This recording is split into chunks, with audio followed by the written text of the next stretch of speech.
Welcome back to When Harry Met Board Games, where we feed our people with relatable content, and our victory condition is your satisfaction.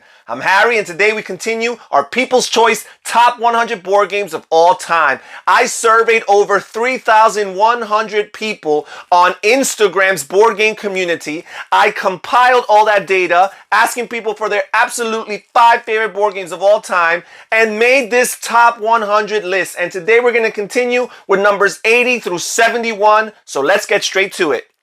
The People's Choice number 80 board game of all time is Isle of Cats. This is a cute theme. Cat games seem to be very popular. Lots of cat lovers out there in the board game community.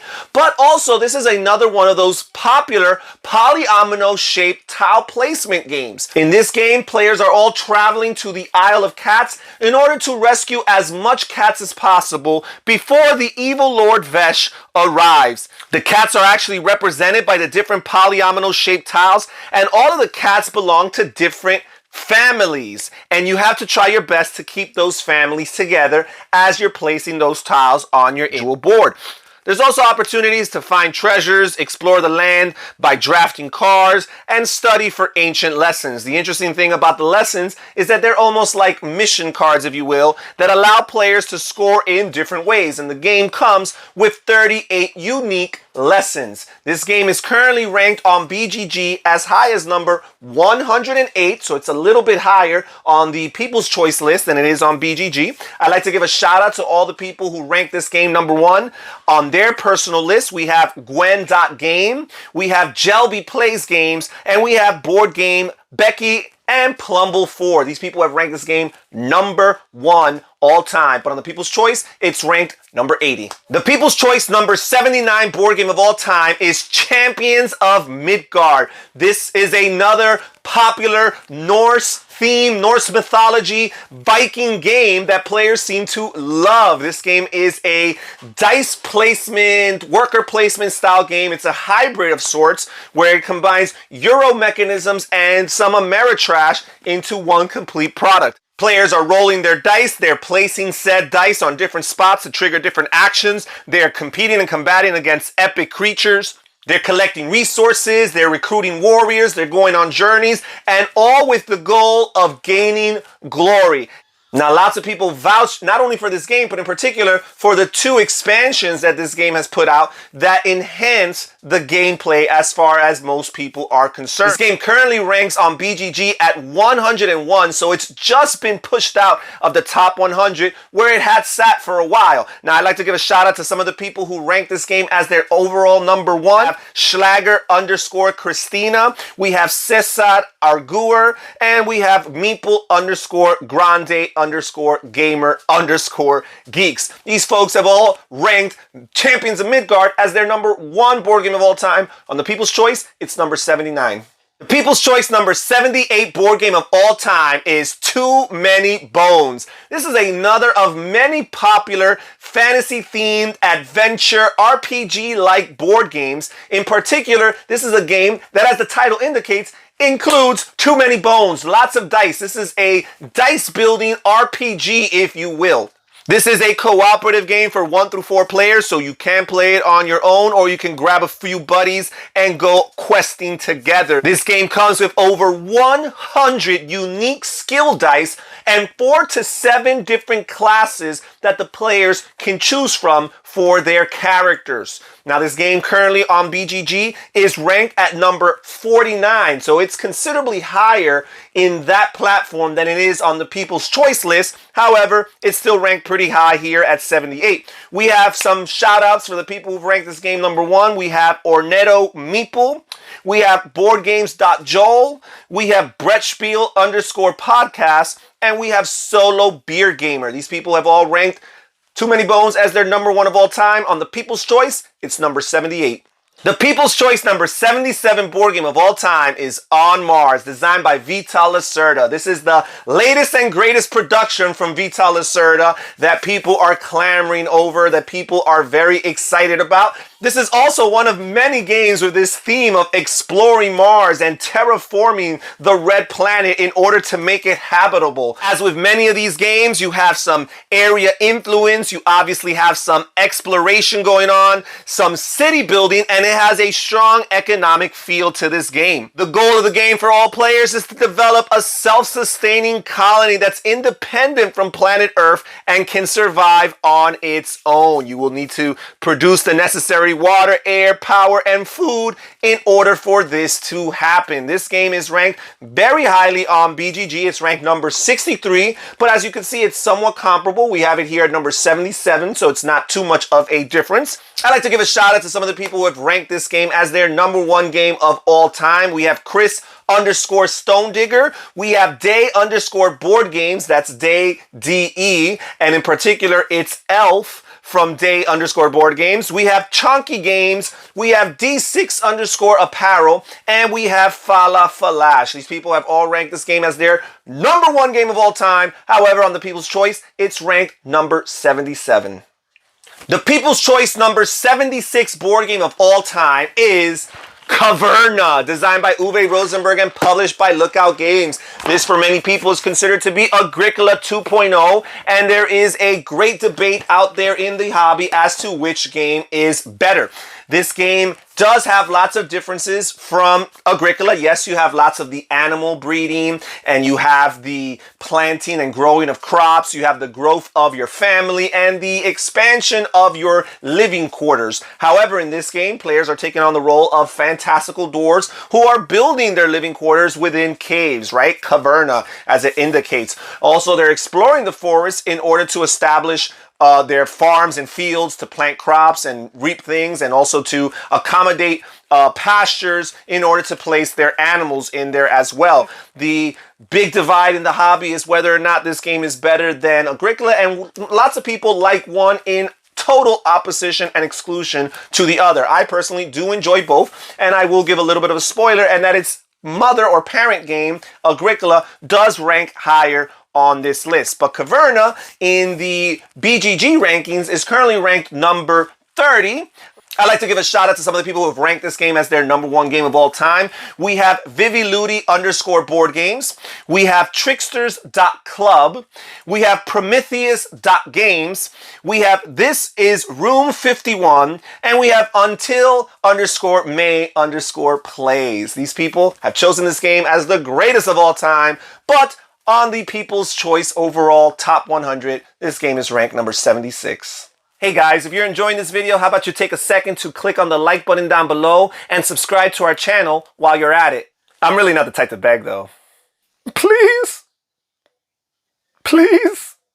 Pretty please. Why don't they like me?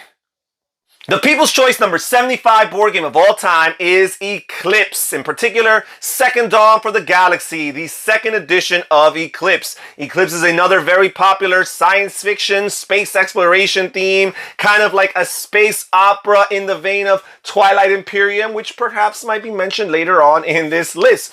This game is, of course, much shorter than Twilight Imperium, clocking at about 3 to 4 hours a game, depending on the player count. Unlike Twilight Imperium, this game can be played at 2 players, and from what I've heard, it plays very well at 2 players. For those who are wondering some of the new additions or features in the second edition, of course, it includes new graphic design, it includes new miniatures for ancients and orbitals, it also includes custom combat dice. Each player is in control of their own interstellar civilization, and they're competing against their rivals for supremacy over the galaxy. You're exploring new star systems, you're researching technologies, you're building spaceships, and you're also competing in war. There's a strong economic feel to this game, which for some people is not quite their thing. For other people, they very much welcome this aspect of gameplay. This game is currently ranked number 112 on BGG, which is very impressive because this game came out on Kickstarter not too long ago, and not too many people have played it or have it in their possession. Its original iteration, the first edition of Eclipse, is ranked even higher on BGG's rankings. I think it's somewhere in the top 50 or so. So again, this game is very beloved. I'd like to give a shout out to some of the people who have ranked this game as their #1 overall board game of all time. We have Kara Zero. who has ranked at number 1. We have Ravenix753. We have Wotan's _ Berserker. And we have Northern _ Tabletop _ Gaming. These people have all ranked Eclipse Second Dawn for the Galaxy as their number 1 game of all time. But according to the People's Choice overall top 100, it's number 75. The People's Choice number 74 board game of all time is Paladins of the West Kingdom. This is the second game in the very popular West Kingdom trilogy put out by Shem Phillips and S.J. McDonald. This is a worker placement game, takes place in 10th century West Francia, where players are using their worker placement actions in order to gather resources and additional workers, build fortifications to defend their lands from the enemies that are trying to invade. Players are also commissioning monks and enlisting the help of specific paladins in order to gather workers and carry out tasks. This game features wonderful, beautiful artwork and graphic design by the same artist who worked on the original North Sea trilogy with Shem Phillips and Renegade Game Studios. This game is currently ranked on BGG at number 71. It's the highest ranked game in that West Kingdom trilogy on BGG. However, it's not the highest ranked, a little spoiler, it's not the highest ranked game as far as the West trilogy is concerned on the People's Choice Top 100. Stay tuned to find out which game is. Perhaps you guys might have an idea, right? I'd like to give a shout out to all the people who have ranked this game as their number 1 board game of all time. We have Board Game Chuck, we have Peen Hut 61, we have Strategy.shelf, and we have Thoughts of a Meeple. Again, these people all chose this as the greatest game of all time. According to the overall People's Choice list, this game is number 74. The People's Choice number 73 board game of all time is Dice Throne. This is a team-based game where 2 sides are competing and engaging in combat with one another. It accommodates 2 to 6 players, and as the title indicates, there is some dice rolling involved in this game. Players select from a variety of asymmetric heroes that feel very much different from one another. Players are attacking each other. They're activating abilities by rolling their heroes' unique set of dice. There are ways to upgrade your heroes and manipulate the dice to your favor. And if you don't like long, drawn-out combat games, then this is the game for you because it only takes 20 to 40 minutes to play, depending on the player count. This game is currently ranked on BGG as of this recording at number 522. So as you can see, it's actually much more beloved by the Instagram community than it is there on BGG. I'd like to give a shout out to some of the people who have ranked this game as their number 1 game of all time. We have Dice Stew, we have Scotty O's, we have Zoo Housing Game, we have CP_Wilson_4, and we have Curious Meeples, all ranking this game as their number 1 game of all time. But as far as the overall People's Choice is concerned, this game is number 73. The People's Choice number 72 board game of all time is Harry Potter Hogwarts Battle, a deck building game. And as the name indicates, this game is based on the very popular Harry Potter intellectual property. As a matter of fact, the images on the cards and on the different components are actually stills or screenshots from those movies. In this game, players take on the role of Harry Potter or one of his companions, and they are basically encountering all the villains, all the bad guys, all the enemies that are found within those 7 movies. This game kind of has a little bit of a campaign element to it where there are a bunch of boxes in this game, separate boxes that contain cards and components for different levels of the game, and each of those 7 boxes correspond with the 7 major films.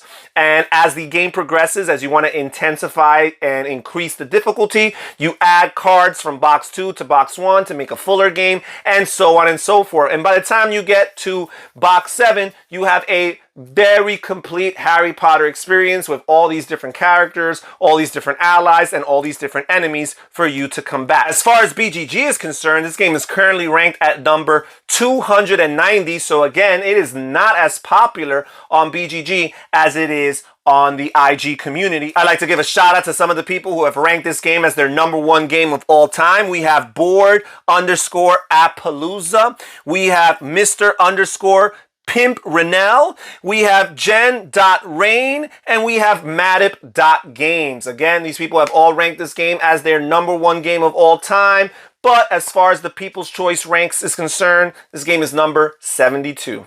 And finally, the People's Choice number 71 board game of all time, the last one for this current video, is Gloomhaven, Jaws of a Lion. This is the sequel or prequel to the massively popular Gloomhaven. As a matter of fact, Isaac Childress and others recommend that this is the game that players should play before entering into Gloomhaven. It's almost a tutorial of sorts to the bigger and larger property that is Gloomhaven. This game was originally just a Target exclusive, but now it's available in other venues and stores as well. Now, I did include both this and Gloomhaven in this top 100 list. As you can imagine, Gloomhaven is higher on the list.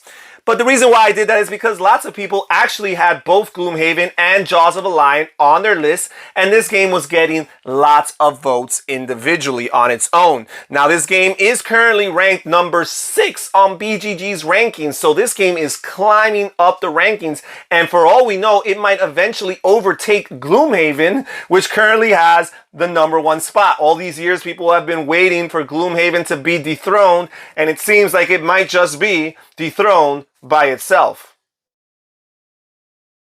I'd like to give a shout out to some of the people who have ranked this game as their number 1 game of all time. We have Glutitus Maximus. We have Cass Zero Nick. We have Miss Meeple 2020. We have Cards and Dices. We have Foster the Meeple 21. In particular, Jeff from Foster the Meeple 21. And we have 247 board games, 24/7 board games. These people have all ranked this game as their number 1 board game of all time. But as far as the People's Choice is concerned, this is number 71. And that's it for today's list, folks. Thank you so much for joining us. Stay tuned, as next time we will have games number 70 through 61. All right, guys. Take care, everybody. Stay safe, stay healthy, and have fun gaming. Bye-bye.